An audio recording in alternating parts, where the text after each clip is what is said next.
So let's look at verse 10. If Christ be in you on the one hand. Now, listen carefully. Follow me through. And this is very interesting. I hope you find it interesting. Charity says it's interesting when she was reading the notes. The Authorized Version, that is the King James, does not bring that out as it should. It just says, notice in your text, if Christ be in you, the body is dead because of sin. Now, but there are words in the Greek which are not represented here. I said, really? So I went to my Greek text and I wrote down the Greek, and one time I knew Greek fairly well. You have to memorize it. If you don't use it, you lose it. So as I was looking at, it was written in the Greek, in real Greek. And I said, which word was left out in the English? I didn't have a clue, to be honest with you. So I went to get an interlinear. An interlinear is that it takes the Greek word and translates it into English words. Now, theonosis is a interlinear. Theonosis. Well, that's still Greek to me. So I had to go to another dictionary that explained to me what the word theonosis was. And when I was reading, it says, if, however, Christ in you, the indeed body is dead on account of, and the spirit life on account of righteousness. Now that's what it says in the original Greek. Well, what I discovered was one Greek word was not translated into English. And that one Greek word translate into English as on account of. On account of was left out of the translation. On the one hand, Paul says, the body is dead because of sin. Now this is the most important statement theologically and from the whole standpoint of doctrine. And as you know, I want to preach theologically. Meaning is, I want to make sure that what I'm saying is correct and that God has spoken it. And I want to make sure that the teaching is not only in this verse, but somewhere else. So I want to make sure that God meant to say this, and secondly, that it's a doctrine of assurance is right. Dr. Lloyd Jones approached this exposition of this verse with unusual pleasure because it seemed to me that this is a verse that tests the exposition that we have been given from verse 1 in chapter 5, and especially from verse 12 of chapter 5 onward.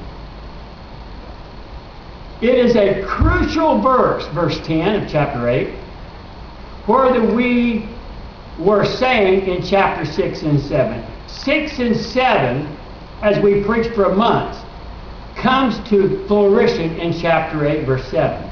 I want you to notice the next word is the body. The body is dead because of sin. What does the body mean?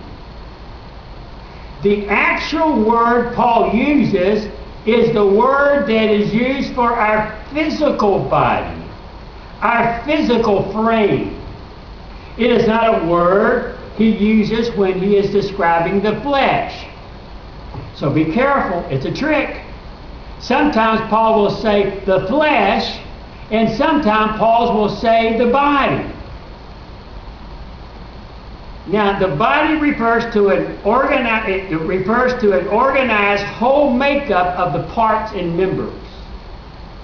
In other words, what Paul refers to in this verse is he's talking about the human body, the external man, the human frame, which contains the seed of decay and is mortal. It is doomed to die.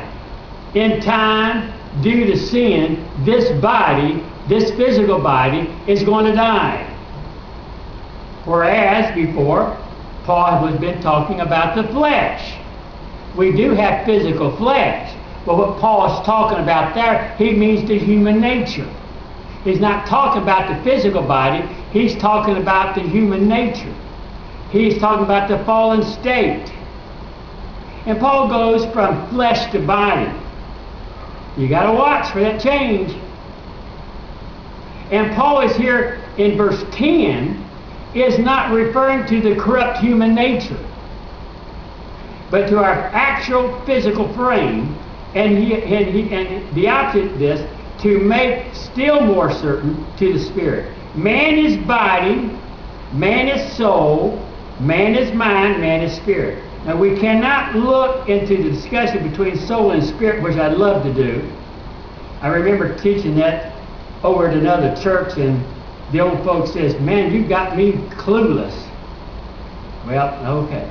The soul can be regarded from two aspects. The soul can be regarded from two aspects. Number one, the spiritual side, which is linked with God.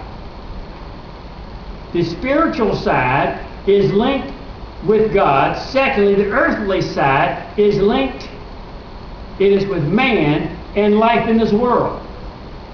So one part of me is linked to God, the other part is linked to this world.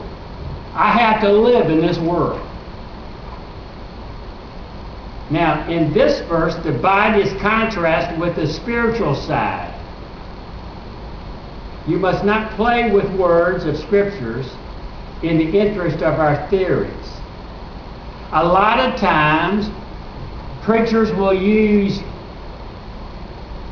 phrases in the Bible that don't mean at all what they're about to say.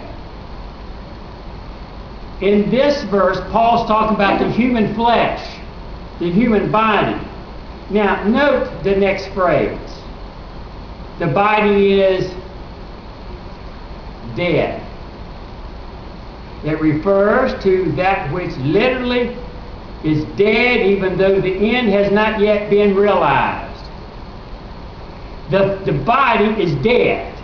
It's dying. We're not dead yet.